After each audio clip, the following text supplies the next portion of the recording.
shots. Huskies out in front. They score! Brodzinski, Acimont, turnover. And the Huskies turn that turnover into... All eyes will be on the state of hockey this weekend, and the city of St. Cloud in particular, as they'll be hosting Hockey Day, Minnesota. Welcome into this week's weekend preview. I'm your host, Kirsten Krull. Minnesota State will be heading to the Granite City to take on St. Cloud State for one night on one of the biggest stages yet this season. But before we go into scouting the opponent, let's take a look at the recent USCHO poll. St. Cloud State has fallen to number 3 in this week's USCHO poll after splitting this past weekend series against Western Michigan. Right above the Huskies in the poll is Notre Dame in the top spot and Clarkson in number 2. Minnesota State is sitting in the top 10 in number 9.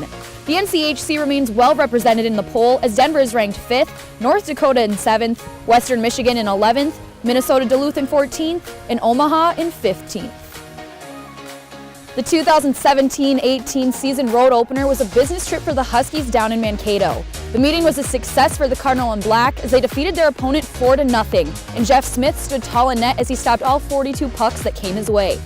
The Mavericks are currently on track to outdo their record from last season as they maintained a 17-7 overall record coming into this weekend.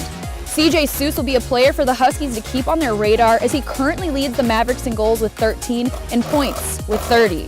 It's been a great season for junior forward Mikey Acimont, and his stats sheet is showing it as he leads the team in points with 24, but Robbie Jackson is also on pace with Acimont as he has 23 total points, and both forwards have 9 goals apiece on the season.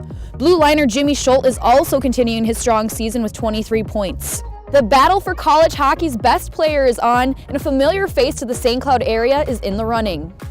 Junior captain Jimmy Schultz is among 74 athletes who are competing for this coveted prize, and you can help him advance to the next stage. Fan voting is now open at voteforhobie.com, and you have until March 4th to let your voice be heard. The festivities at Lake George may draw you in this Saturday, but make sure you find your way back to the Brooks Center for puck drop at 5 o'clock.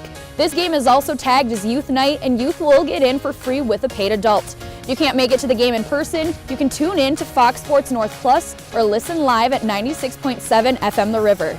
That does it for this week's preview. We'll see you back here next week to preview the upcoming matchup for the Huskies against Minnesota Duluth. But until then, we hope to see your support at Hockey Day. Thanks for watching.